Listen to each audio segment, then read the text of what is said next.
Hey guys, and welcome back to the final chapter of our Sci-Fi and Substance Designer video series. My name is Javier Perez, and I'll be your instructor to this course. In this lesson, we'll be taking all of our previous materials and covering techniques and thought processes that can be applied to create a small environment within the Unreal Engine. MSI was kind enough to supply me with a laptop to test out with Substance Designer.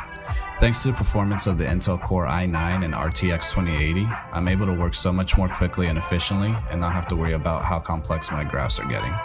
And thanks to its thin and light design, I can make materials anywhere I go. I hope you'll enjoy this one and look forward to sharing my experiences with you. So let's get started.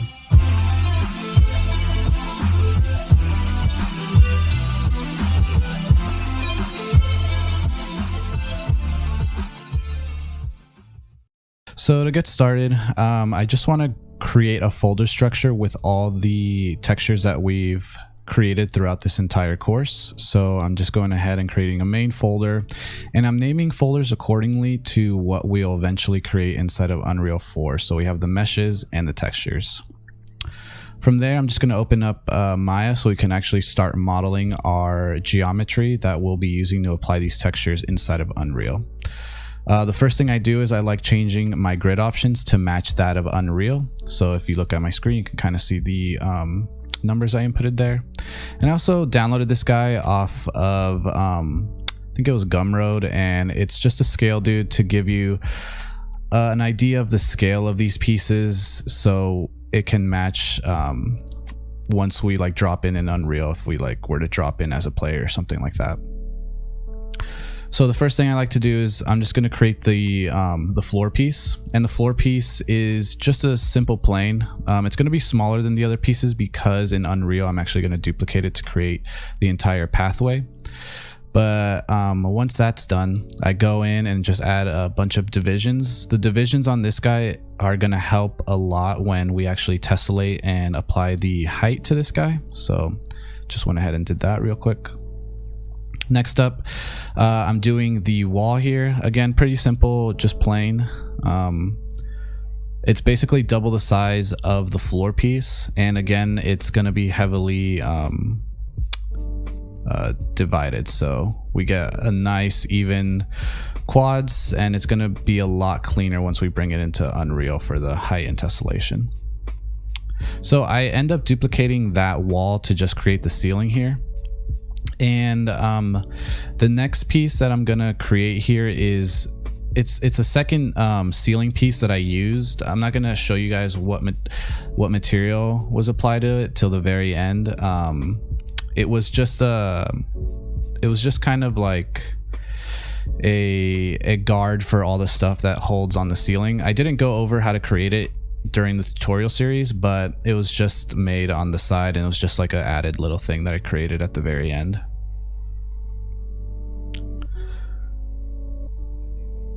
Cool. So once I show you guys the final scene, you guys can kind of see what it looks like.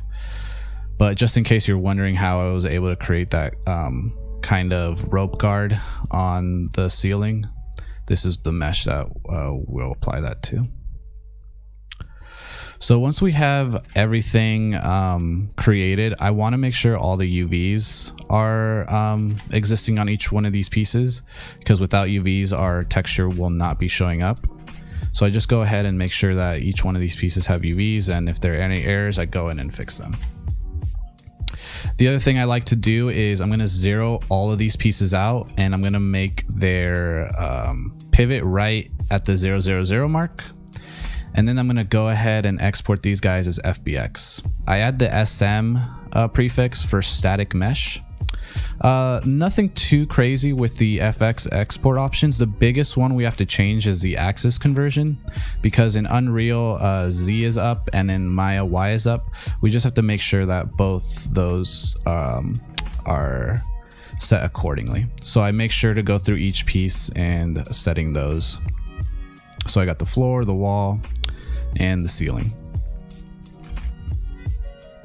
Just going in and exporting all these guys, making sure everything is named accordingly. I want to be as like clean with my files and my structures because we're gonna pretty much import all this stuff and mimic the folder structure that we have on our desktop to the Unreal editor. So here you see me opening Unreal. We're just gonna start a new project, naming it accordingly. So I'm just gonna name this Sci-Fi Tutorial. Let this guy load in. One of the first things I like to do is just create a new blank level with none of the stuff in there. It's okay if we imported the content in there, that's fine, but I just starting out with a new level.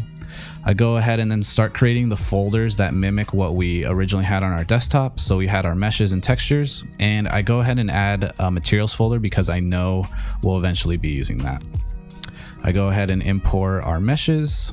I make sure to turn off create textures and create materials, or sorry, import textures and create materials, because I don't want extra stuff just being imported.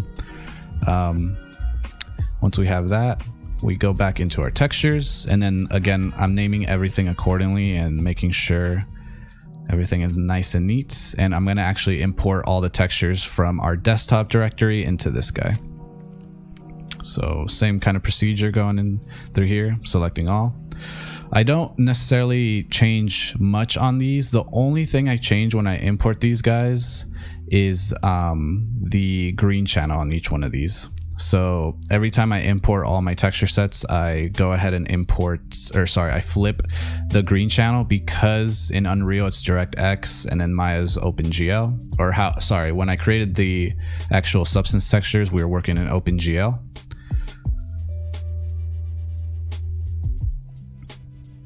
So here I'm just going ahead and just importing everything.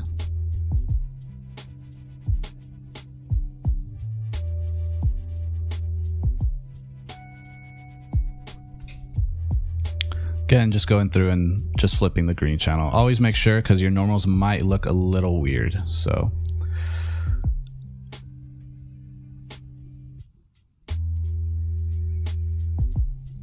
cool. And here is a great place just to save all our project. That way nothing gets deleted, or in case there's a crash, you know, we don't lose anything. And we save out the empty map file as sci-fi tutorial _map. There is one more thing that I want to bring in, and it's this imperfection map. It's basically almost like a roughness map. It gives us nice variation within our roughness shader. So this is actually going to be overlaid over our roughness textures in our material. So you'll notice when we initially created the textures in Substance, I didn't do a lot of variation with the roughness, and that was due to the fact that I was going to do a lot of the variation inside of the shader inside of Unreal. And I'm going to be covering how to create that and here actually. So we actually go ahead and create a new material. There's only a few settings I want to change on this guy, and I want to make sure that the material is set to masked, and then we also turn on the tessellation. I set the tessellation to 500 as like the peak, but you can change that to whatever, just something high pretty much. I then start by importing all of our floor textures, as you see me doing here. And again, I'm just keeping everything nice and organized. I essentially move each map corresponding to how they are placed on the shader. So like base colors on top, and then all the way to the bottom is ambient occlusion. I do that so none of the connections get all intertwined and everything like that. And here I'm just going to save it out really quick just to kind of see what we're getting so far. So this is as basic as you could get with the shader. I just want to make sure everything is working accordingly. And the first thing I want to add to this guy is we're actually going to add a texture coordinate and multiply it by a parameter. This parameter is going to help us if we ever need to tile our material. So what this is doing is actually giving us the ability to tile the material. So I'm plugging this guy into each different texture on the UV slot. And again, I'm going ahead and commenting every single one of these guys just to keep nice and neat. And here I'm actually just changing the default value to 2 just to give you guys an idea of how it actually works. But for now, I'm just going to leave it at 1. And now I'm just going to start moving some stuff over and again begin my commenting. I like to comment a lot within Substance Designer, and I tend to do it a lot inside the Unreal shader as well. Helps me see what everything is. And one thing I'm actually doing here is I'm converting each one of these texture samples into a parameter. That way, when we create our material instances, we can actually just start plugging in away our other textures that we created. So because this is the master, what I'm doing here, like parameterizing these texture inputs, later on when we create our instances, we can just plug in any sort of texture and be ready to go. So making sure everything is nice and good to go. And this is that part I was talking about the variation on the roughness. So the first thing I want to do is I bring in a world texture parameter, and you actually need your texture sample to actually be converted to a textured object, just because that's the way the world aligned texture works. But that texture object is just my imperfection map. Next up, I'm going to create a parameter, and what this number is doing is setting the size of that texture. So essentially it's a way of tiling. So if we were to kind of change that number from the 512 and scale it up or down, it's just going to scale our texture up or down. Here I'm going ahead and plugging the X and Y into our multiply, and then plugging in our roughness variation power. So again, this is just a parameter of 1, and this is going to control how much of this overlaying variation map, the imperfection map, is going to be overlaid on top of our roughness map that we create in Substance. So once I plug that in, you can kind of see what's going on the left side in the 3D viewport. It's just doing a nice overlay. We're just going to leave it as is because I don't want to tweak anything just yet. We're going to tweak all the necessary settings inside the material instance. So these are just base parameters and base values that I like to use. The next thing I'd like to do is I'm actually going to add a way to mask out that variation mask. So say I don't want to use that variation, that roughness variation on a certain part of the texture, I'm creating a parameter to give us the ability to actually plug in any sort of black and white mask. So any part that is, I believe that is white, is not going to use it. So for example, I use this particularly in the second floor texture. I didn't want this kind of roughness variation on the rubber piece because it was feeling too much like metal. So I made sure to add a switch to turn that on or off. So again, I'm just plugging stuff in, hitting apply and making sure everything is still reading accordingly. I always hit apply and save just because I don't want to create the whole shader and have something break and then have no idea where it broke. So I tend to hit apply and save a lot of the time. One other thing is, just like the dot node in Substance, you're actually able to reroute really weird connectors by adding a reroute node, and it's just a utility to just, like it implies, rerouting your connectors. And I do this because I just don't like spaghetti graphs. I like to add that guy and just keep all my graphs nice and organized. Cool, so far so good. Everything's looking as I expected. Again, just naming each separate area. Cool. So for the height, this is where we're actually creating the part of the shader that's going to control the tessellation and the displacement of this guy. So I go ahead and add a tessellation strength, and it's similar to what you would find in Marmoset, where how much it pushes in and out. I then multiply that with the vertex normal world scale, and then multiply that with object radius. So you can plug that in. Nothing is happening currently. You might see some stuff getting kind of a little wonky, like right here you kind of notice the planes of the cube are getting pushed out a little bit, but once I actually change it to a sphere, you can kind of see what's going on. So you'll notice that the displacement is working, but it's super jaggy, and the reason for that is because we have to add a parameter to set how much of this material is being tessellated, kind of like the amount of tessellation you would set in Marmoset. So this number is going to control that. So I set it to 3, but you can go crazy like 100 to make it super smooth. I like to leave it at 3 just in the master material, and then I'm able to control it better per material instance. And then once I created those, I noticed that it was getting a little bit tangled with the ambient occlusion. So I just went ahead and created a reroute for the ambient occlusion. So here you see me actually testing out, setting it to 100. You'll notice how the edges got super smooth as opposed to 1. They start getting pretty jaggy here, like that. Yep. So I just set it to a standard of 3. Again, all these are going to be changed in the material instances. I don't want the master material to be super heavy as far as like the crazy values. We'll let the instances do that for us. And that pretty much covers the shader, the main part of it. The texture sets that we're using for the parameters were the floor, but I know eventually that we're going to create instances for the wall, for example, that had an opacity. So I just go ahead and find the opacity mask for that wall, and here I'm just again creating part of the shader that is going to control the opacity, and it's going to control the strength and also a switch to turn it on and off. So if our material had opacity, we can turn that on, and if we didn't, we could turn that off.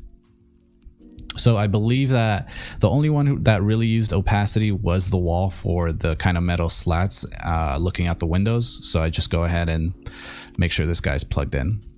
So and that was the main reason that when we initially created the shader, we made sure it was masked, and this is because it gives us the ability to plug in this opacity mask.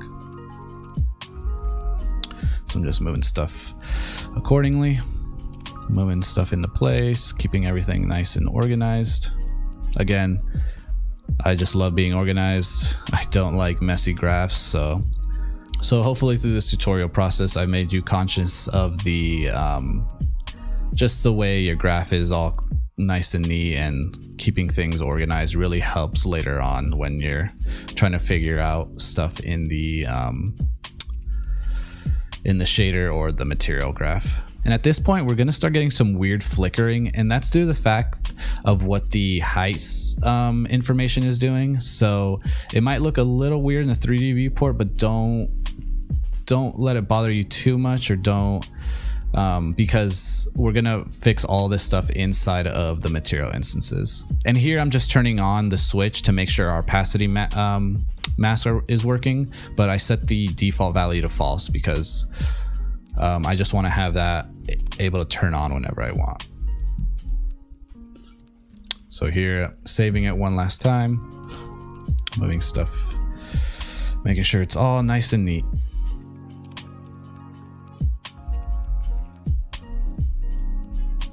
Cool. So the other last bit of this shader is the emissive. So I think I use emissive in, I believe, the wall, both the walls, and also actually it's just both the walls.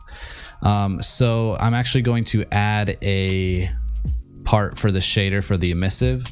So I'm actually importing 2 different emissive maps because the wall that has the door on it actually is using 2 different emissive maps, and that's due to the fact that I wanted to be able to control both colors. So we have the outer ring on the door, but we also have the kind of keypad on the door. So I wanted to be able to control those separately. I could have easily packed these guys into one single map, but I just went ahead and kept it separate. If you guys feel the need to pack them, feel free to do that inside of Designer. But here, basically same thing. I'm just doing some switches and then doing a multiply to control the color, and I'm also doing another multiply to control the power. So how much of this is like kind of bleeding in, and the strength of how bright that emissive is.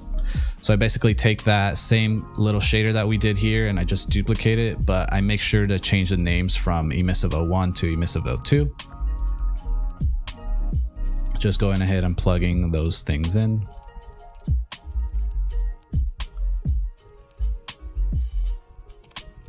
And at the end, I just do an add. And the add is only going to work if both of those switches are on. So it's a nice little thing there.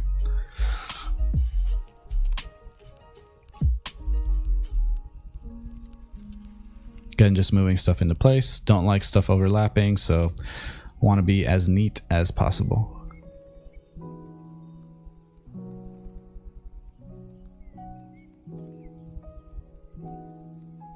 Cool. Hitting save once again, making sure everything is still good and looks to be good. So let's go ahead and move on to the next thing. the first thing I want to do is I just want to make sure this this whole master shader worked to what we were trying to accomplish here. So I'm going into the master shader. I'm creating an instance just for the floor. So I'm just going to name it accordingly, mi for material instance, and then floor 01. And I'm going to apply this guy onto this plane. So right then and there, you can kind of see that the displacement is getting pushed extremely. So with that, I'm going to actually open the parameters of the material instance, and here's where all the stuff that we exposed in the master material we can finally see in here. So the one thing I want to do is turn on the tessellation multiplier and strength, and I found that a good spot was around 20, where if I kept pushing it higher, I get diminishing returns, where like you wouldn't be able to notice how much polys we're getting at it at that point. And then for the strength, it was pretty extreme, so I went ahead and lowered that a little bit.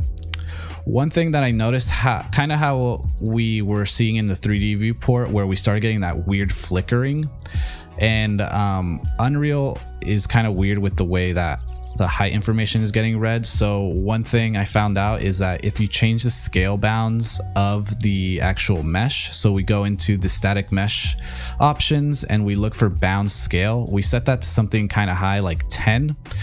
It actually, the Unreal will be able to see the tessellation from like farther out, if that makes sense. I'm assuming that the height is getting kind of LODing out, and that's why you start getting that flickering. But I found that setting the bound scale of the static mesh to 10 was a good number for this project, and it stopped the flickering. And once we set that number to 10, I noticed that the tessellation strength got a little bit more finicky, where we had to set kind of lower values for that guy. So you can see I kind of went down to like 0.02, something like that, yeah. Whereas before we were using whole numbers, but just keep that in mind when you're creating your pieces. So because we have everything nice and snapped in Maya, we're actually able to just change the grid snapping to 50, and we can kind of start moving pieces into place. And here I'm just going to create the first wall section and making sure everything is looking good. I don't have any lights in here, so I'm just working in unlit mode.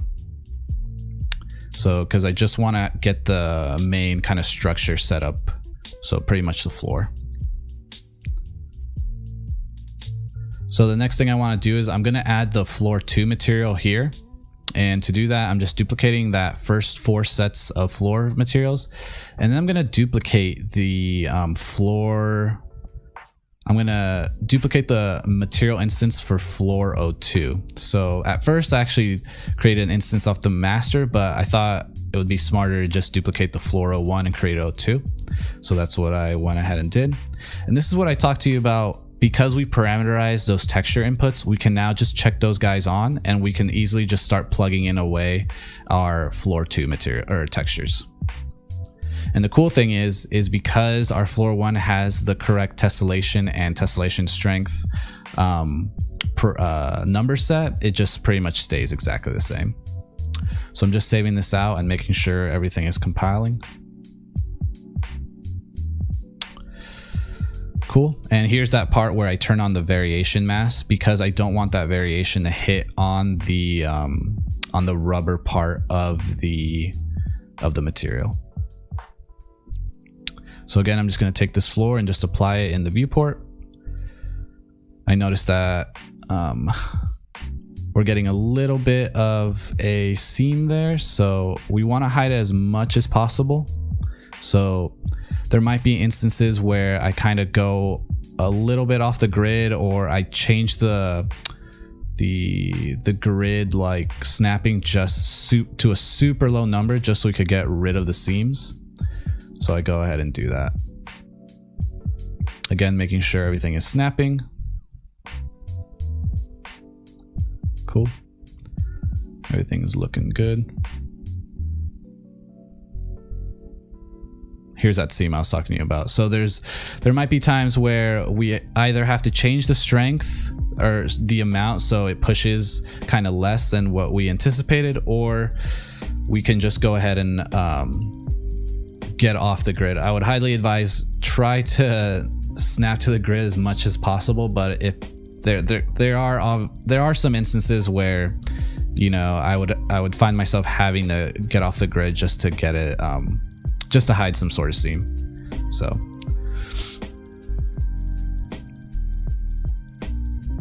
cool. We got the floor pretty much looking good. I throw in a light just to kind of see what we got going on, get some nice material response going on. And I noticed that we have some weird stretching going on top of our material, and I'm assuming that's from our roughness variation map, our imperfection map. So I was trying to figure out what was going on with it. I thought it was a tiling or something like that, but I realized that in the master shader we plugged in the wrong input when we were applying this guy. So you can kind of see me here trying to figure out what's going on, and I actually go back and I realized that I only plugged in the X and Y texture instead of the X and Y texture. So once we plug that guy into our multiply, now it's kind of projecting on all three axes, whereas before it was just on those two axes. And now you can kind of see we start messing with the tiling, and then I kind of mess with the power just to kind of give you guys an idea of the power of what this will do. Kind of gives us some nice variation. Then I go ahead and save this. Cool. So right there you can kind of see me turning off that mask on or off. But so far everything is looking good. Again, right now our variation on the roughness is all over, kind of wacky. I don't mess with those inputs or parameters till kind of closer to the end of the video, just so we can get everything nice and organized. I like building out the scene first. So at this point I'm gonna bring in the wall, and I'm gonna snap it as close as I can to the floor. And one thing I didn't mention is when we bumped up the bounding scale on these meshes, it pushes the object up from its pivot point. So the pivot point is where it was in Maya 000, but when we push that bounding scale, it actually pushes the mesh a little bit, and that's because due to the height, it's just pushing upwards. So there might be some weird instances where like you have to snap it at kind of weird numbers, but it should all still be relative to the grid. And here again, I just went ahead and created a duplicate of our floor material, and I went ahead and just plugged in our wall textures. That way we can quickly create the material instance for that guy. And I just went ahead and turned on the opacity mask on that guy as well. So making sure it all reads well. And there we go. Again, the tessellation multiplier and strength is because we duplicated it from the wall, it should be the same numbers. And then I'm just going ahead and turning on the emissive, turning on the opacity, and just plugging those respective maps.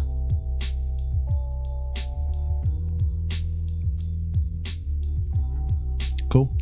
I just test out how it'll look. I just went ahead and changed the color super quickly just to kind of give an idea of what's going on there.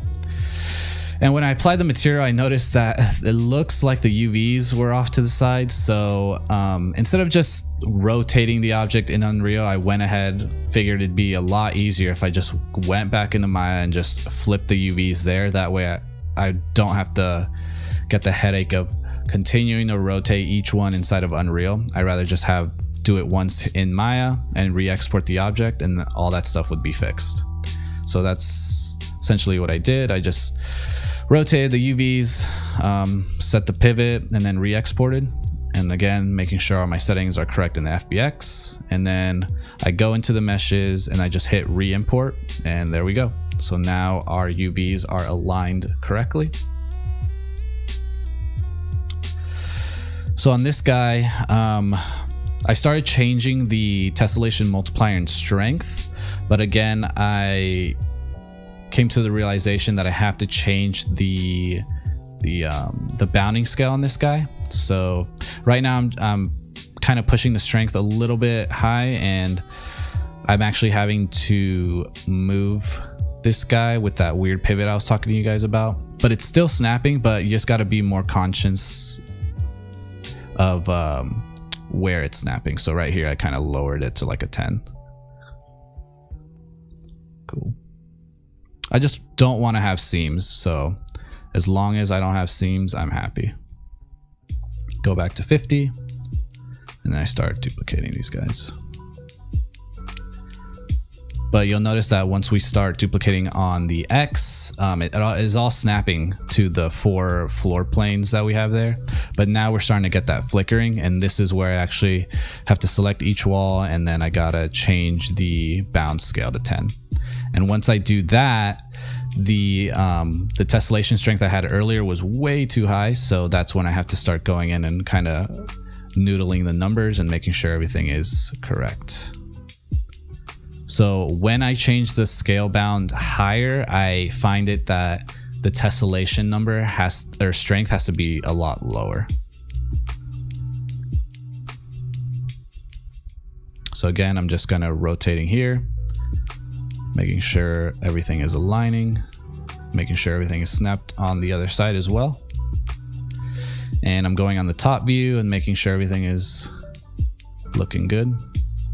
Gives me a better idea of what I'm looking at from the top view and making sure everything is nice and snapped.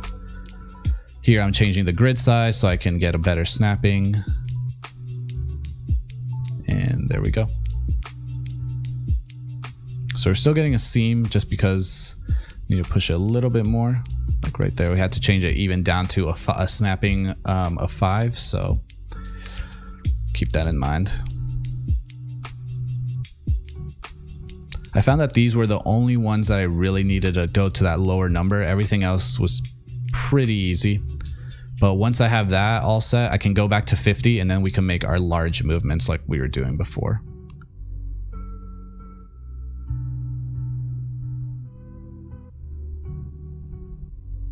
So here I'm just kind of duplicating and creating our hallway.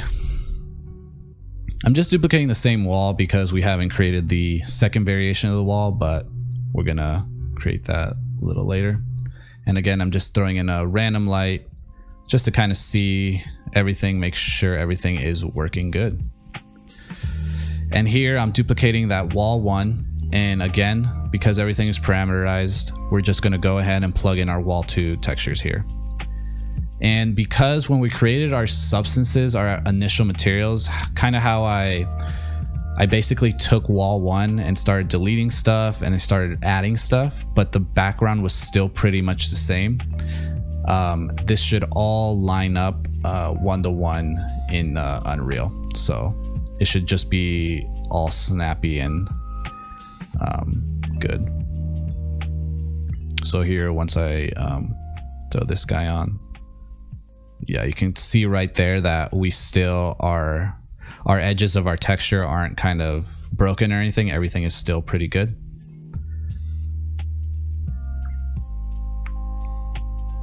Cool. And I did notice that there's some holes right there on where the door is, but we're just going to worry about that a little later. I just kind of want to make sure the space is built out again. So at this point, we're going to start bringing in our ceiling.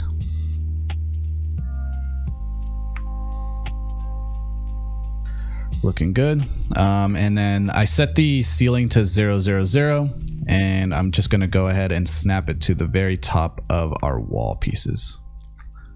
So going ahead and just making sure it's all nice and snapped. Again, I have to change the grid size to a smaller number. But first, I'm actually just going to throw on the material on this guy super quickly. So again, just duplicating one of the pre-existing instances, and I'm just going to plug in our textures for the ceiling onto this guy. So same as always, just plug and play, making sure to turn off any features that were used in previous instance that we're not using with the ceiling, and turning on anything that we are using with this guy. So making sure it's all saved. Cool.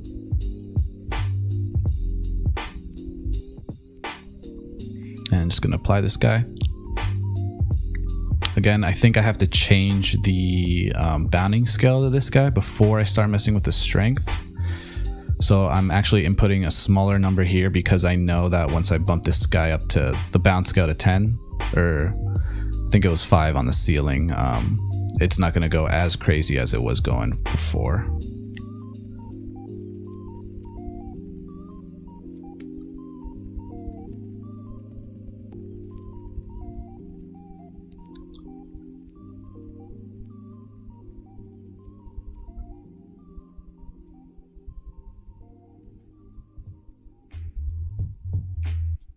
Again, just making sure it's all lining up accordingly, and then I start duplicating it down the hallway.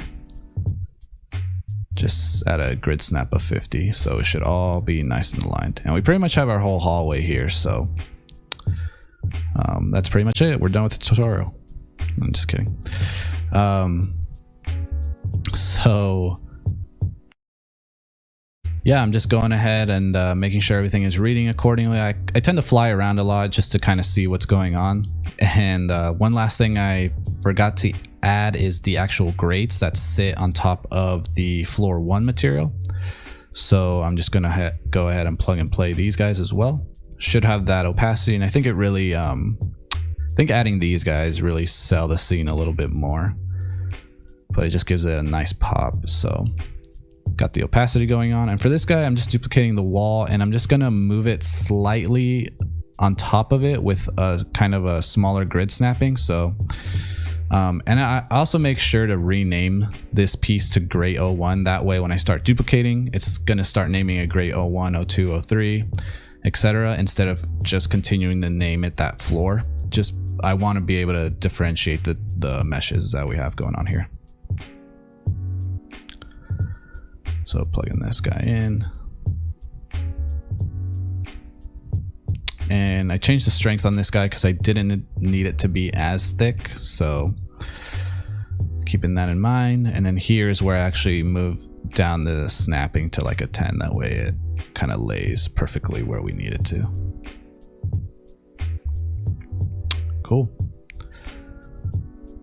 Changing the tiling of it just slightly, and that's the parameter that I talked to you guys earlier about, or when we initially created the shader, where we can tile our whole material if we need to. I found that this was probably the only one that I actually had to do that for, so keeping that in mind.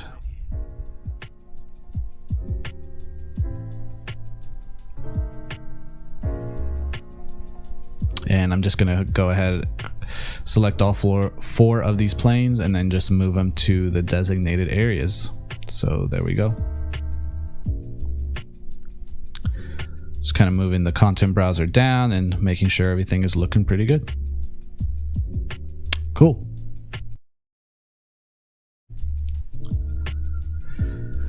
So at this point, I'm actually going to throw in one thing that I forgot to add when we first created our map, and that's a post-process volume. The biggest thing that I like to change when I throw in the post-process volume is I change it to bounds to infinite, so it affects the entire level, not just what's encompassed in that guy.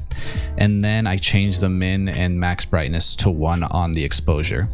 That way, when we go in and out of the hallway, we're not getting the it auto adapts, and it changes the way like your colors are seen and just the way it's getting lit. Kind of, I found out just turning that off just it makes it a lot easier to light stuff, because the auto exposure gets kind of wild sometimes. And here I made sure to turn, once I set the auto exposure off, I had to delete my lights and replace them because I was getting some funky results here, so let's keep that in mind.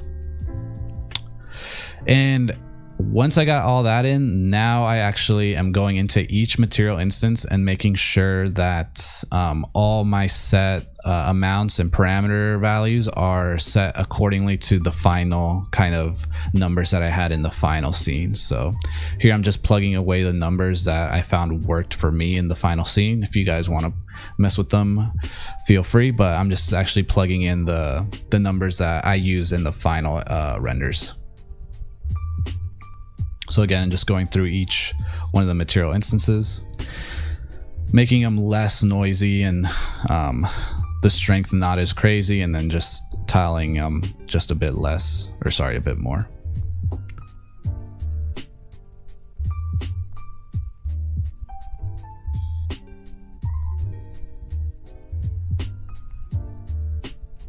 Cool. I noticed that once we added the floor correct values, we're starting to get some really nice variation in there and some nice reflections.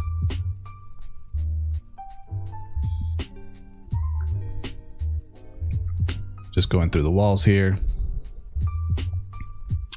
messing with the multiplier. There we go. Now we start getting some nice variation here. Everything's starting to look a little bit cleaner and just not as noisy as it was when we first started these.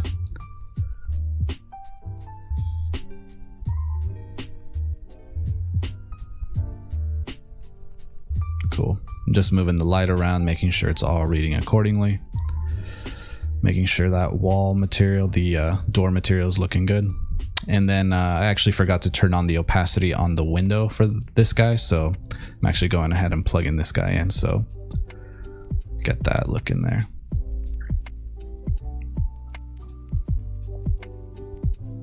And I'm setting the colors for the emissive on the wall as well, so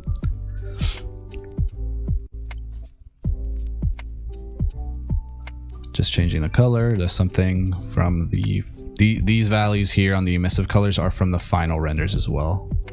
So I'm just sampling off screen currently.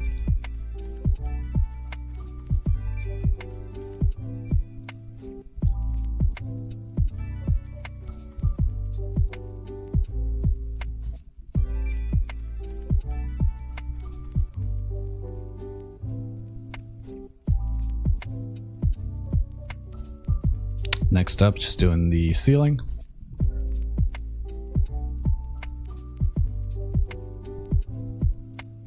Setting the correct values, making sure it's all reading as intended.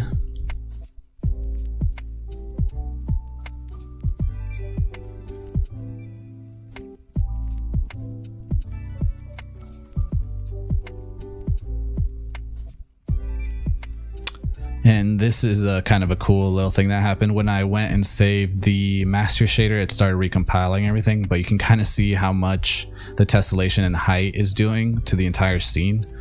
We're just using a couple planes and we're getting like kind of that same density that you would if we were to model all this stuff, which is really cool. So I'm going to go ahead and actually cover up these holes that we talked about earlier, and do that. I'm just kind of doing a little hack here. I'm just moving one of these guys and just going to duplicate it over a couple times just so it covers that hole, and I found that worked pretty okay. So sometimes it's fun kind of figuring out how we can do some small little hacks and try to hide our seams and stuff like that. That's what being an environment artist is all about.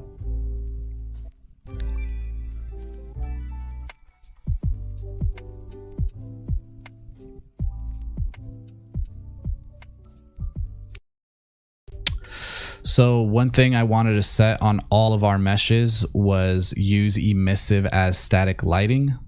That way we can start lighting this guy. So that's definitely the first thing I want to do, is making sure all of our emissives are casting some sort of light.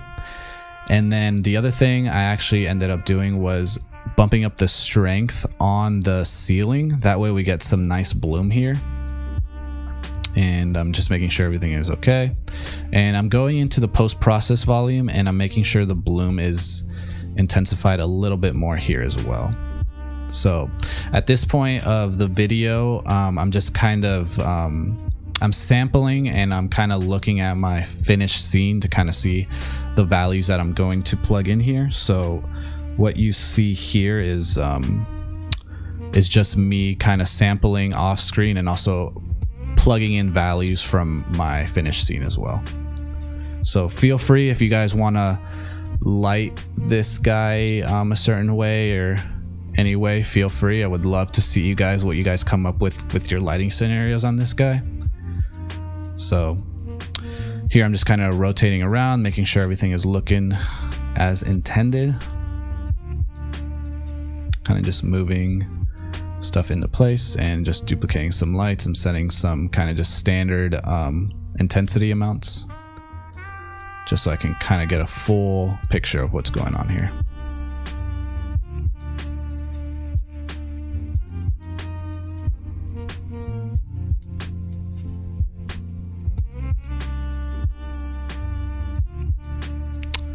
Cool.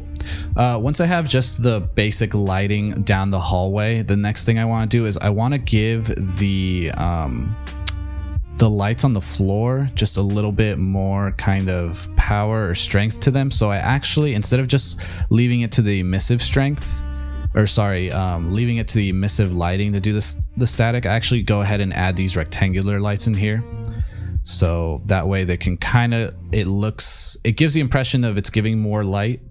So I just kind of rotate it a little bit and set some values and make sure it's looking pretty good.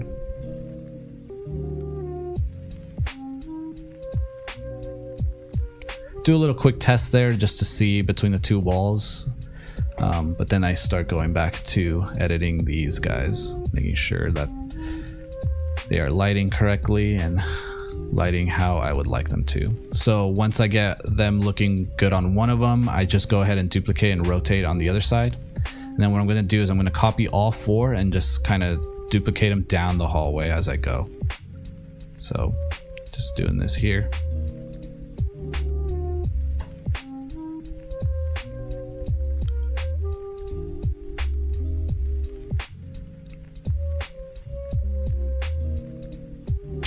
Cool. I'm hitting the G key for game mode so all the widgets can go away, but we can kind of see what's going on.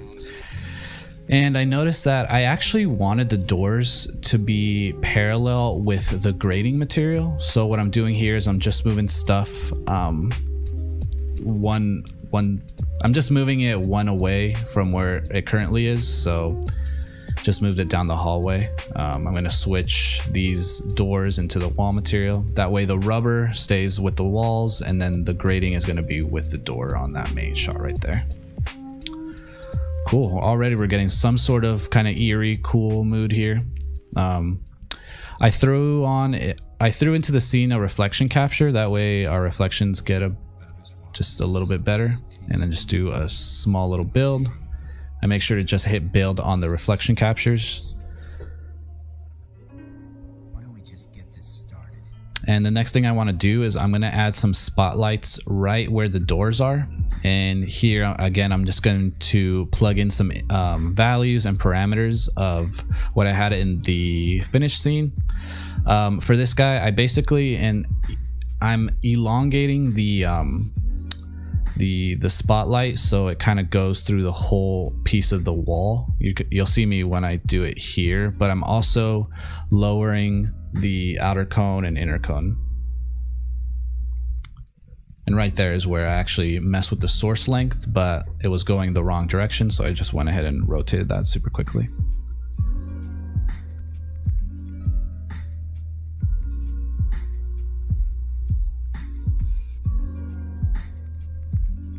Again, just setting some values, making sure everything is looking good.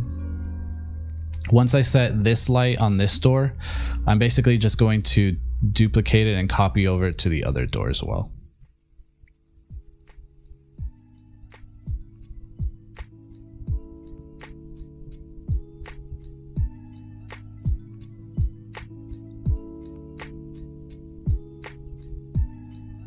Cool.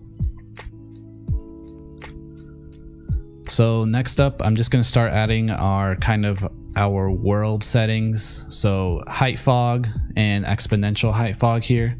Again, just setting values from our finished scene. Starts giving us a little bit more of a kind of cooler feel to the scene. Feel free to change these colors to whatever you want. Again, would love to see what you guys come up with. Seeing all the different variations and different lighting scenarios you guys can come up with.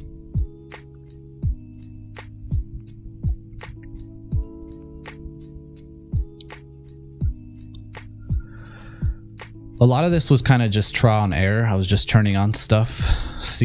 Like when I was actually lighting the thing, I was actually just trial and error because Unreal has so many different features that you could turn on and off. I just wanted to see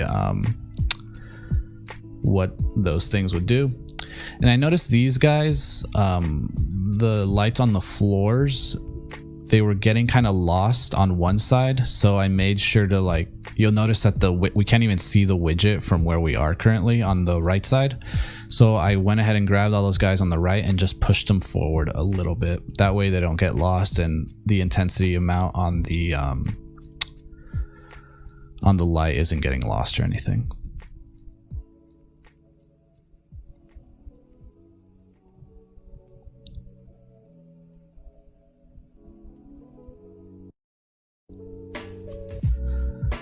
Cool. So we did the exponential high fog, and now I'm just adding atmospheric fog.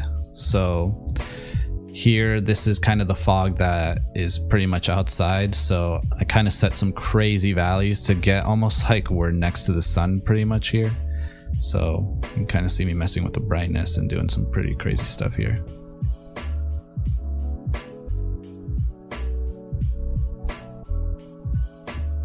It looks pretty intense right now just because the end of the hallway doesn't have anything, but a little later on we're gonna fill that gap.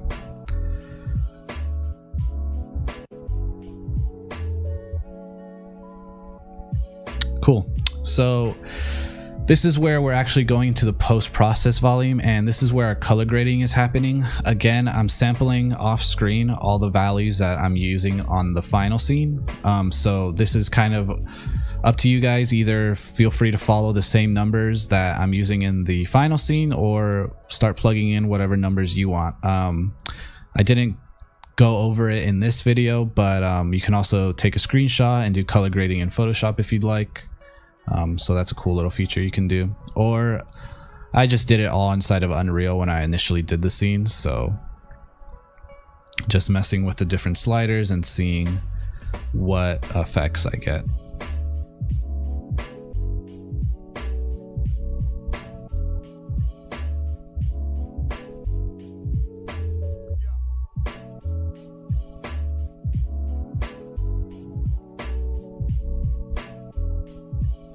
Just messing with the midtones, saturations, the film grain is pretty cool, the slope and the toe of this guy, film toe.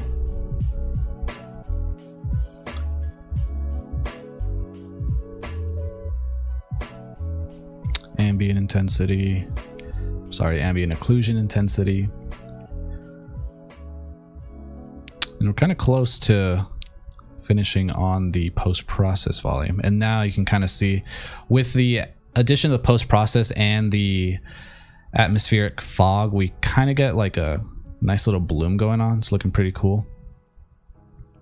So one thing I did was I noticed that the ceiling lights, because I pushed them so far as a strength, they were kind of blooming a little bit too much. So all I did was duplicated the ceiling material and lowered the intensity, and that way they don't bloom as much. And I only set it to one of them to bloom kind of hardcore, and it's set to like the main shot. So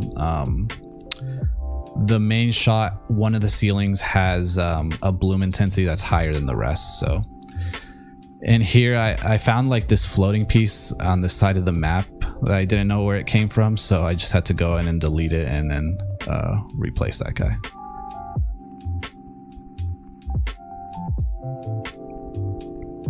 Cool. Next thing that I forgot to add was the light mass importance volume.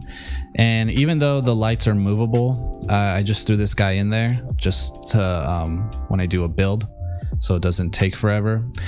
And you're gonna get a bunch of errors, and that's because of the bound scale that we set. Unreal's telling you that having the bound scale set so high is going to be a performance hit. So because we're not essentially, this isn't a video game that we're like shipping or something, we're not necessarily worried about performance, just more portfolio shots. So I kind of just disregarded those errors for now.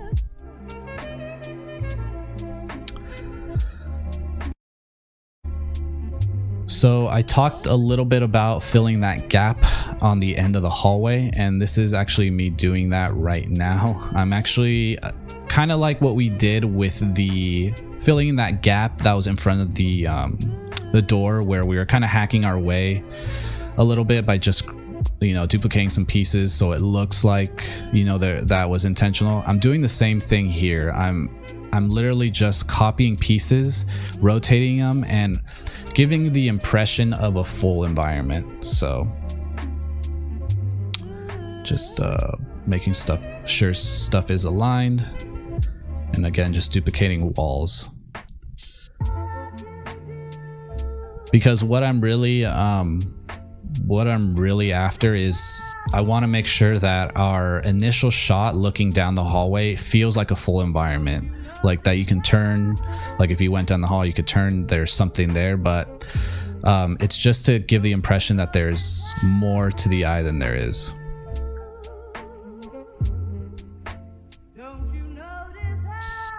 So here again, I'm doing that same little trick there to fill that gap there, making sure everything is aligned. I noticed it was slightly off, so making sure it's all good. Cool. And it's all aligning there to the walls as well. And just duplicating the ceiling one more time.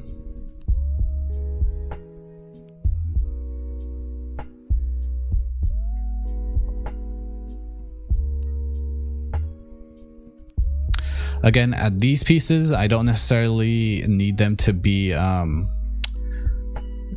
of snapped, or not snapped, but like there's going to be seams on that, guys. So, but because they're all the way down at the hallway and we're not really getting close to them in the screenshots, we're not going to worry about them. But you'll notice just by adding that small little area in the back, it just feels just better. It almost looks like a full kind of environment. So again, making sure everything is looking good. Here, I'm just going to tweak these main lights that we initially added in when we were kind of getting the base lighting in here. And I'm just going to delete some and actually mess with some of the initial values to these guys. That way we get it closer to what we had in our final renders.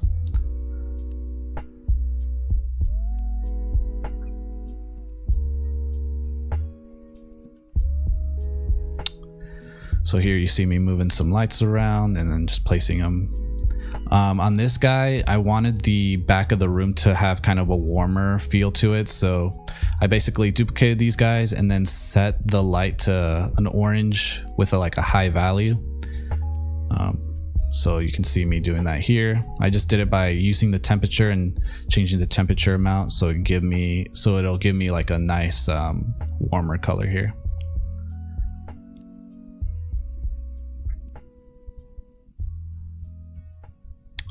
Cool. And again, I'm taking that spotlight that we originally did in the initial doors and I'm just going to place it back there.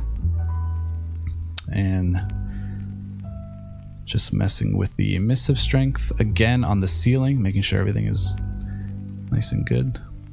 Again, and just doing one more build.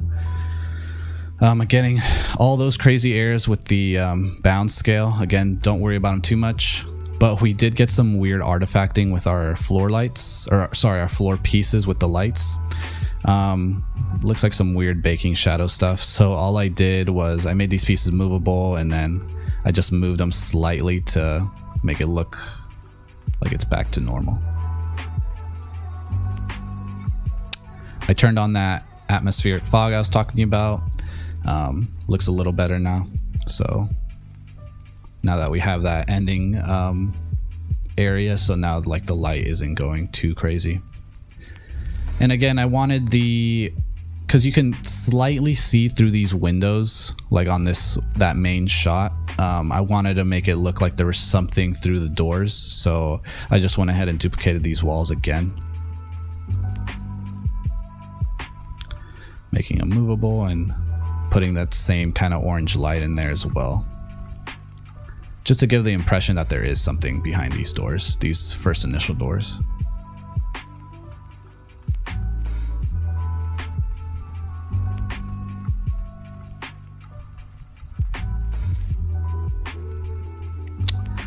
Cool. So that's pretty much our scene currently, just building one more time, our reflections and our lighting as well.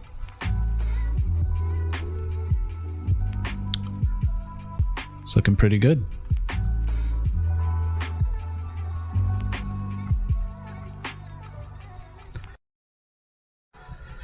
So that pretty much covers this guy.